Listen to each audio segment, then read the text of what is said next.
그래요. 안녕하세요. 저희 8일 안양동 817번지 저희 지금 조합 만들려고 주민 여러분이 많이 힘을 모으고 계신데 자료 정리나 이런 꾸준히 일을 맡아서 하게 된 조합원이 될 예정인 소유주 성준영입니다. 반갑습니다. 오늘은 제가 말씀드리고자 하는 것은 저희 노후 빌라에 대해서 노후 빌라의 어떤 평가 가치에 대해서 제가 말씀드리고자 합니다.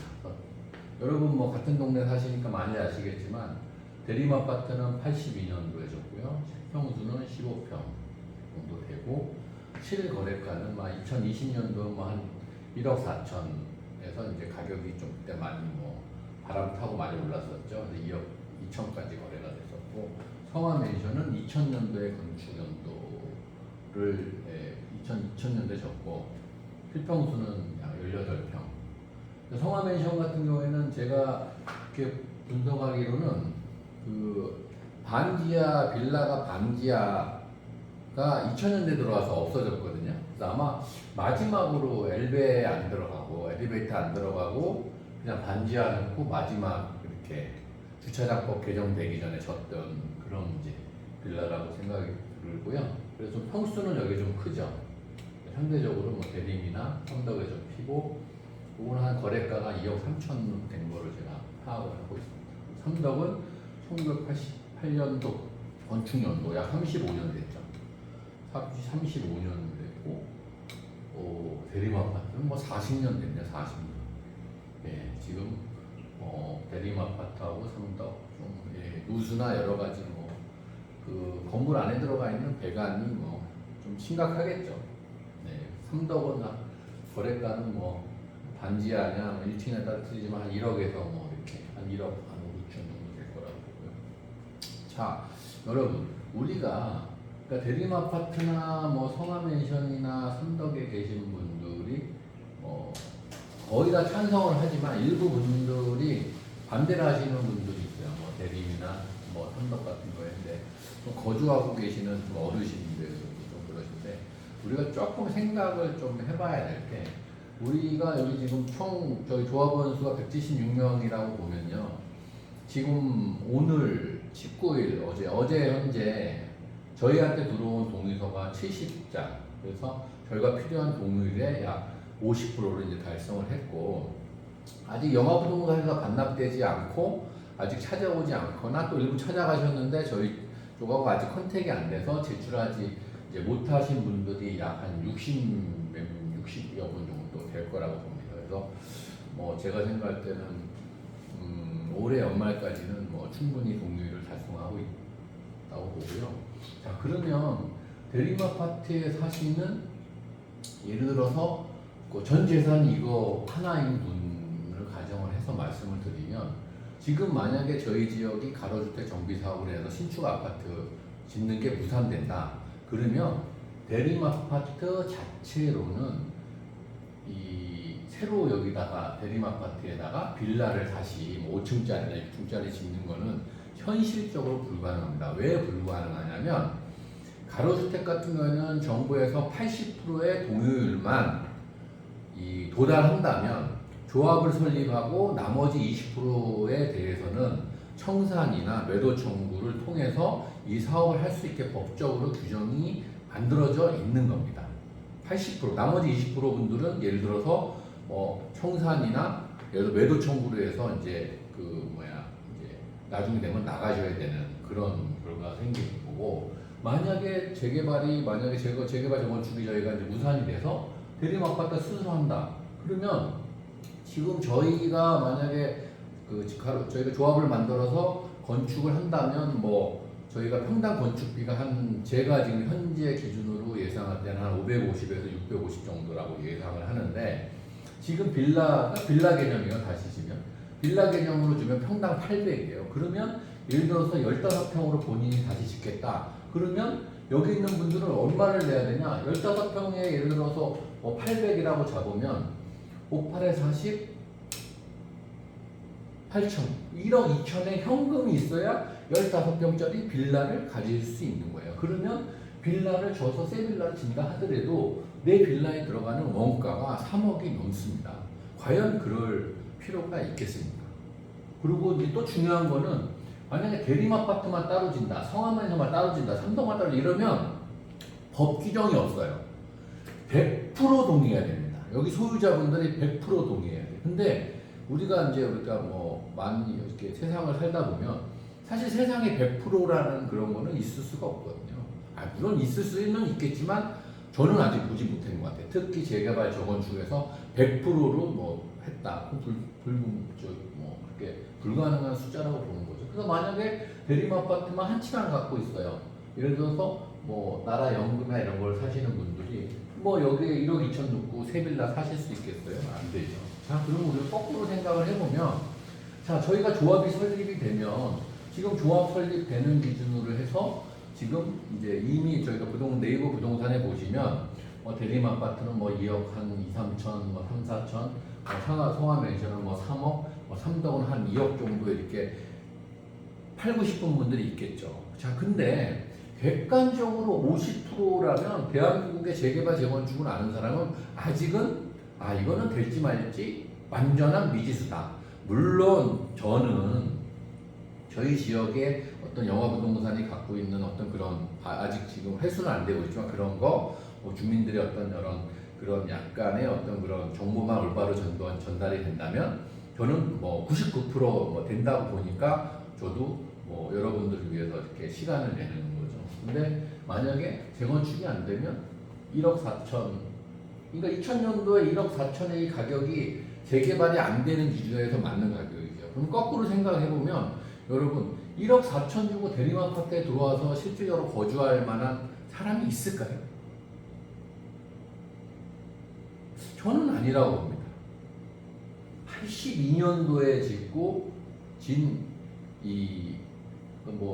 저희가 형식은 뭐 아파트로 뭐 이게 나왔지만 실질적으로는 거의 빌라에 가깝죠. 연립이나 빌라에 가까운 쪽인데, 그래서 지금 대림아파트 한 채만 소유하고 그냥 그 연금으로 만약 사신다 그러면 제가 생각할 때는 조합이 설립이 이제 어느 정도 가능하다 그러면 2억 2, 3천 정도 될 거라고 보는 거고, 성화는 뭐 한 2억 7, 8천, 3억 가까이 될 거라고 보고, 삼덕은 한 2억 정도라고 보는 거죠. 근데 지금 이 상태로는 여러분의 재산권의 증식을 할 수가 없습니다. 네. 여러분은 나의 재산권을 이렇게 올리고 내가 부자 되는 것에 다른 사람이 얘기하는 것에 현혹될 필요가 없는 거예요, 사실은. 제가 지금 안타까운 게 대림아파트 살면서 반대하시는 분이 왜 반대할까? 아직 저는 못 만나뵀어요. 어떤 생각을 하고 계신지 못 만나뵀지만 차후에 이제 만나서 대화를 하게 되면 제가 이제 그 어떤 이유신지를 제가 좀 파악을 할 수 있게, 경위를 파악할 수 있고요. 지금은 파악할 수 없죠. 그래서 여러분, 이 아파트가 지금은 거의 40년 되고 30년 됐지만 이 아파트가 새로운 저희가 아파트가 되면, 조합이 설립되면 제가 예상할 때는 대림 아파트는 한 2억 5천 정도 할 것 같습니다. 왜 그러냐면 지금 여러분 어떤 분들은 저한테 그러세요. 대림 아파트가 2억 4천에 충분히 팔리지 않냐. 근데 여러분 이거는 객관적으로 봐야 됩니다. 지금 충북부에 지금 재개발이 진행되고 있는 지역이 있습니다. 거기가 지금 반지하가 2억 5천밖에 안 합니다. 거기는 이미 조합도 설립이 되고 지금 LH하고 지금 활발하게 진행돼서 한 6, 7년 정도 있으면 아파트가 만들어지는 좀 확실한 지역이에요. 그럼 여러분 만약에 누가 투자를 한다거나 이걸 산다 그러면 지금 같은 50%밖에 안 된 저희 지역에서 과연 2억 5천 주고 대림아파트 사겠습니다. 현실적으로 안 맞죠. 그러면 만약에 재개발이 되면 2억 5천이 될 거고, 만약에 조합이 설립이 되고 예를 들어서 만약에 사업 시행인가나 관리 처분이나 이렇게 가는 정도면 이게 제가 볼 때는 그냥 저의 내피셜인데 한 4억 정도는 갈 거다. 근데 만약에 지금 여기 살고 계신 분들이 일단 반대야, 그냥 무조건 나 반대야, 나 근데 잘 모르겠으니까 그냥 반대야라고 해서 그냥 계속 하시면, 그러면 이게 재개발이 안 되잖아요. 그러면 본인의 재산은 1억 4천보다 더 떨어지면 떨어졌죠. 거기다가 계속 누수 생기죠, 문제 생길 거 아닙니까? 제가 볼 때는 대림 아파트는 지금 안양시청에서도 계속 공문이 내려오고 있는 상태거든요. 그래서 저는 만약 여기 요 대림아파트 내 전재산이 하나야. 그러면 재개발이 조합이 설립되면 진짜 2억에는 갈 거고, 만약에 관리처분 가면 한 2억 5천 3억. 그리고 만약 그런 거죠. 그러면 예를 들어서 어떤 분들은 나 여기서 살고 있는데 나 쫓겨나는 거 아니냐. 왜 쫓겨납니까? 조합이 설립이 돼서 저희가 철거를 하고 이주를 할 때는 소유자분들한테 이주비라는 게 나갑니다. 이주비라는 게 나가기 때문에 만약에 이 아파트를 팔지 않고 나중에 허물고 다시 짓고 새 아파트 됐을 때 이제 들어오신 분들한테는 자기 재산권의 평가금액의 그 어느 정도 한도 내에서 이주비가 나가기 때문에 쫓겨날 일이 없어요. 이주비 받아서 요 근처에 다른 집에서 전세로 사시다가 아파트가 들어오면 들어올 수도 있고, 만약 이주비 받아서 이사가 딴 데 살고 있어요. 요 근처에서 만약에 살아요. 그러면 이주비 받을 때는 만 예를 들어서 이게 저기 대림 아파트 가격이 약 한 3억 정도 될 거라고 보는데 3억에서 3억 5천. 그러면 이제 이주비 되고 아파트가 건설이 되고 하다 보면 뭐 이게 3억 5천 4억 프리미엄이라는 게 붙거든요. 프리미엄에 대한 개념에 대해서 좀 더 생각을 해봐야 되는데, 프리미엄부터 대림 아파트 이 1억 4천짜리가 재개발이 돼서 아파트가 올라가면 제가 볼 때 프리미엄을 감안하면 한 4억은 뭐 무난할 것이다. 물론 기간은 한 5년 정도의 스텝 바이 스텝으로 오르겠죠. 그러면 여기 사시는 분이 이주비 받아서 옆에 가서 사세요. 그러면 프리미엄으로 올라요. 근데 나는 근데 예를 들어서 현금이 없어. 그러면 지금 1억 4천 깔고 앉아있으면 이건 끝까지 1억 4천이에요. 더 떨어지면 떨어졌죠. 올라가지 않아요. 절대 재개발이 되지 않으면 어느 사람이 이거를 사갖고 여기 들어와 살겠습니까? 지금 안양 시내에 새 빌라가 보통 2억에서 2억 5천이면 여러분 엘리베이터 있는 새 빌라를 하실 수 있어요. 그래서 우리가 생각을 해봐야 돼요. 그래서 이런 부분에 좀 이렇게 이해를 좀 이렇게 제가 뭐 이렇게 이런 촬영을 하고 이런 게 제가 뭐 프로도 아니지 않습니까? 저도 뭐 완전한 아마추어인데 제가 이제 뭐 제 나름대로 이제 뭐 170분을 딱 만나서 다 단독 있으신 분들, 그 다음에 빌라 있으신 분들, 뭐 단독도 바깥 라인이냐, 안쪽 라인이냐, 뭐 새로 빌라를 졌냐, 뭐 1980년대에 졌냐, 다 다르거든요. 근데 다 다르기 때문에 경우에 따라서 제가 어떤 토의를 하고 뭐 이렇게 이 올바른 정보를 드릴 수는 있지만 일괄적으로 드릴 수는 없어요. 그래서 대림 아파트의 경우를 하나를 딱 보면 재개발이 안 돼? 그러면 1억 4천 이제 조금 있으면 비세고 막 여러 가지 지금 할 건데, 예. 그럼 어떤 분들은 나 지금 2억 2천에 팔아. 2억 2천 제가 솔직히 말씀드릴까요? 이거 2억 2천 제가 산 겁니다. 제가 집사람이 하지 말아야 했는데 저는 대림 아파트 따로 하나 제가 가지고 있거든요. 집사람이 저희 자녀 명의로 해서 사지 말라 그랬는데 제가 여기 아파트가 들어서면 얘가 나중에 융자 받고 아파트만 여기를 더 분양을 하나 받으면 집 하나 생기니까 부모로서 그 정도 해주면 되는 거 아니냐. 제가 우겨서 샀어요. 근데 왜 샀냐? 2억 2천 주고 제가 왜 샀냐? 솔직히 말씀드릴게요. 영화부동산에서 저한테 거의 130명 동의됐다고, 거의 다 됐다고 2022년 21년도 그러니까 22년도인가 지금 처음인데 1년 후냐 22년도 같네요. 22년도에 저한테 사랑을 해서 제가 이거 산 거예요. 지금 저희 집사람한테 고개도 못 듭니다. 근데 지금 이거를 누가 산다? 2억 2천에? 사신다 하면 바로 팔 수도 있어요. 왜? 집사람이 저한테 스트레스 주니까. 왜? 저는 이 미래 가치를 보고 집사람 보고 우리한테 나중에 집 사주면 부담스러우니 미리 이렇게 그렇게 크지 않은 돈으로 전세 끼고 이렇게 사놓으면 자식한테 좋은 부모 될 것이다 이런 생각을 했는데 지금은 좀 그렇습니다. 그래서 지금 만약에 대림 아파트가 뭐 조합이 설립된다 그러면 2억 2, 3천에 팔리겠죠. 영화부동산에서 저한테 그런 식으로 얘기했어요. 거의 1년 안에 될 것 같다고 얘기해서 제가 샀지. 제가 여러분 개인적으로는 부동산 제가 이렇게 분석하고 막 이러는 개인적으로 제가 부동산에 대한 정보와 지식은 나름 꽤 많은 사람이라고 자부하는데 이걸 제가 이 82년도에 진 이 대림 아파트를 2억 2천에 제가 왜 사겠습니까? 거꾸로 대림아파트에 살고 계신 분은 조합이 설립되면 한 2억에서 2억 5천 정도 갈 거고요. 나중에 관리처분 가면 뭐 2억 5천에 3억 갈 거고 나중에 부시고 일반 분양 갈 때는 3억 5천 4억 분양가가 나요. 그러면 내 재산이 이거밖에 하나밖에 없어요. 그러면 노후에 필요하시잖아요. 그러면 이게 한 3억 5천원, 4억의 그런 시기를 제가 그건 나중에 잘 또 설명을 드릴 수 있는데 그런 시기에 제가 잘 카운셀링을 해서 만약에 이분의 어떤 경제력이 만약에 4억에 팔았다 그러면 뭐 1가구 1주택이면 비과세일 테니까 4억에 온으로 남을 거란 말이에요. 이게 5년 이내에 가능한 얘기예요. 그러면 4억으로 가지고 예를 들어서 2억짜리 엘리베이터 있고 예? 좀 그래도 전망 있는 안양 시내 빌라 지금 한 2억에서 2억 5천 하니까 그거 잘 골라서 한 2억에 만약에 사고 2억이 현금 통장에 여러분 딱 꽂혀 있다고 생각해 보세요. 여러분 1억을 내 통장에 갖고 있는 분 몇 명이나 되겠습니까? 충분히 가능성이 있어서 무조건 반대만 하지 마시고 여러분 한번 생각해 보셔야 돼요. 어떤 그런 나의 부동산의 그 자산 가치에 대해서 우리가 좀 연구를 해볼 필요는 있습니다.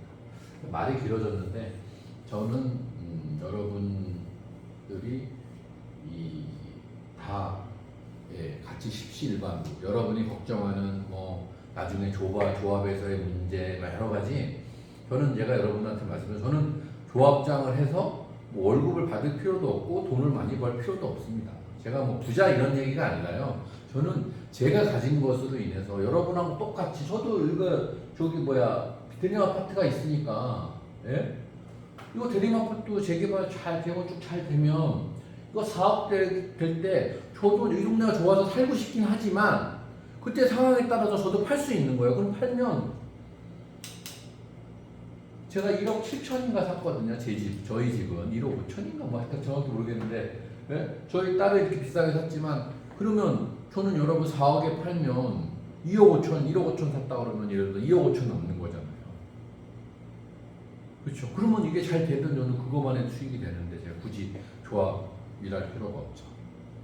제가 분명히 말씀드리지만 여러분 부동산은요 여러분이 살고 있는 집의 가치에 대해서 여러분이 생각을 하셔야지 나는 그냥 사니까 이건 돈도 아니고 아무것도 아니야 이러잖아요. 그러면 내 삶이 행복해지지 않습니다.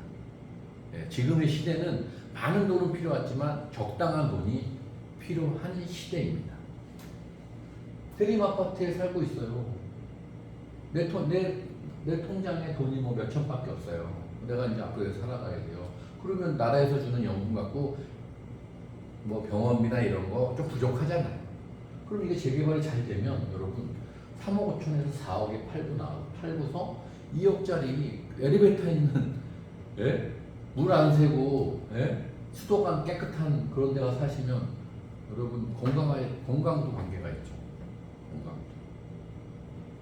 좀 이 말이 많아졌는데 그건 뭐 제가 아마추어니까 저도 뭐 이렇게 여러분한테 하는 거는 처음이니까 이해해 주시고 오늘은 저희가 70분 정도 동의해 주셨고 예, 한 60분 정도는 뭐 60분 뭐 저는 예, 이제 제가 바빠가지고 나름 통화 못하고 뭐 이렇게 했기 때문에 만나서 자세하게 저희 지역에 하고 어떤 깨끗한 어떤 조합이나 이런 걸 만들기 위해서 제가 초석이 된다면 저는 저희 동네가 좋은 예, 헬기 좋은 아파트 가치가 높은 아파트로 저희는 반드시 이렇게 예, 성공할 수 있을 것이다. 여러분 다 부자 되셔야 되겠죠. 예, 삼덕 빌라도 마찬가지입니다. 삼덕도 뭐 반지하 뭐 한 3, 4년, 4, 5년 전만 해도 뭐 7, 8천밖에 더 했겠습니까? 근데 만약에 재개발이 안 되면 반지하 1억 절대 안 되죠. 삼덕에. 1, 2층도 마찬가지. 예. 재개발이 되면 삼덕도 제가 볼 때는 한 3억, 3억 5천, 4억 뭐 될 수도 있고요. 예, 여러분의 여러분이 가지고 계신 이 빌라, 대림 아파트, 성화맨션 어떤 이런 거에 대한 미래 가치, 여러분이 부자 될 수 있어요. 여러분이 현재와 다른 삶을 사실 수도 있는 거예요. 왜 쫓겨나죠? 재건축이 되는데 내가 대림 아파트 살고 있어. 왜 쫓겨나죠? 조합에서 이주비를 살고 있는 소유자분들한테 드리는 거예요. 만약에 전세를 놨어요. 그럼 전세 보증금이 있지 않습니까? 이주비를 전세 임차 보증금으로 대체를 해주는 거예요. 그러니까 실질적으로 여기 있는 분들이 이 재개발이 되는데 내 주머니에서 이 아파트가 만들어지기 전까지 내 주머니에서 돈이 나갈 이유가 없는 거죠. 돈이 왜 나가죠? 원래 안 나가는 거예요. 이거는 원래 이주비라는 개념이 있기 때문에요. 원래 나가지 않아요. 근데 이런 분이 있죠. 야, 나는 대림아파트 사는데 대림아파트에서 이주비가 예를 들어서 뭐 1억밖에 안 나와요. 예? 근데 나는 2억짜리, 3억짜리 전세를 갈 거야. 그거 줘. 야, 그건 안 되죠. 그래서 규정이나 이런 게 있기 때문에 자, 그러면 대림아파트 같은 경우는 제가 볼 때는 한 1억 5천 정도의 이주비가 나올 거라고 보는데 여러분 생각해 보시죠.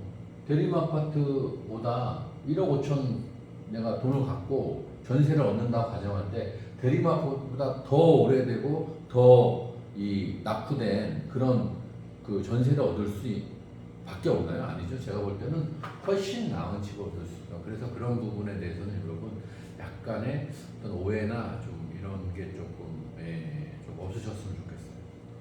그래서 오늘은 그냥 그냥 저희 아파트에 대한 어떤 그런 그 미래 가치에 대한 어떤 그런 상승 곡선에 따른 거에 대해서 저희가 주로 좀 말씀을 드렸는데 다음에는 제가 단독주택 이 소유자분들이 어떻게 판단해야 되는지 제가 갖고 있는 제 짧은 지식이지만 여러분과 공유해서 여러분이 의견을 나눌 수 있도록 다음 편에는 이 단독주택 지금 저희 지역 같은 경우에는 단독주택이 지금 이렇게 이제 보시면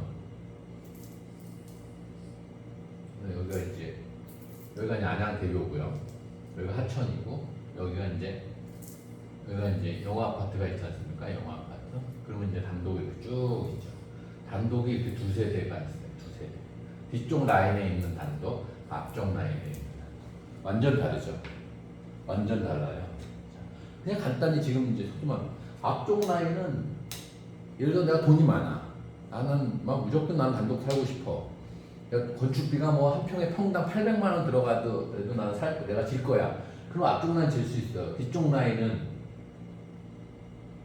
만약에 짓고 싶어도 질 수 있을까요? 자, 그럼 만약에 이 뒤쪽 라인에 여기가 빌라가 있고 여기가 단독이 있어요. 이 빌라 여기서 동의해줘야 되는데 여러분 여기 들어서면 이게 위로 올라가잖아요. 그럼 햇빛을 가려요. 앞집에서 왜냐면 여기가 남향이거든요. 여기가 남향이에요. 이 앞집에 있는 분이 여러분 동의해줄까요? 한번 생각해 보세요. 잘 생각해 보세요. 자, 그러니까 요 분석에 대해서는 제가 다음 편에 한번 제가 좀 공부 좀 더 해가지고 한번 하고요. 여러분 이 재건축이 함으로 인해서 여러분이 부자가 될 수 있는 그런 초석이 될 수도 있습니다. 왜 제가 이런 말씀을 드리고 제가 나서서 하게 됐냐면 제가 지금도 저희 어머님 생각하면 제가 눈물이 많이 나지만 저희 어머님이 진짜 열심히 사시고 저희 아버지가 진짜 열심히 사시는 분들이었어요. 여러분도 저희 사시는 연배가 있으신 분들 여러분 오래 열심히 사셨지만 저희 어머님 파출부에서 저 대학 보내고 저희 아버지 중동 근로자를 갔다 오면서 저 대학 보내주셨어요. 여러분. 근데 저희 어머님은 이런 거에 대해서는 전혀 모르고 그냥 열심히 일만 하는 거예요. 그래서 저희 어머님이 사실은 오늘은 그냥 여기까지 하고요. 일단 여러분 여러분이 다 좋은 집에서 대림아파트에서 사는 것보다 안양시내 새 빌라 지은 지 한 10년 15년 된 새 빌라에서 내가 살고 내가 내 통장에 1억 넣어놔서 내 여생을 이렇게 내 남은 힘주면 쓸 수 있는 그런 가능성이 충분히 있는데 왜 반대하실까요? 왜? 대림아파트에 사는 게 그렇게 그냥 너무 행복하신가요? 여기에서만 평생 살아야 되나요? 한번 좀 고민 좀 해보시길 간곡히 부탁드립니다. 여러분이 부자가 돼야죠. 형제 자매도 내 자식도 내 이웃도 같이 행복해질 수 있습니다. 꼭 여러분이 부자가 되셔야 됩니다. 오늘은 여기까지 하겠습니다. 총무 홍준영입니다.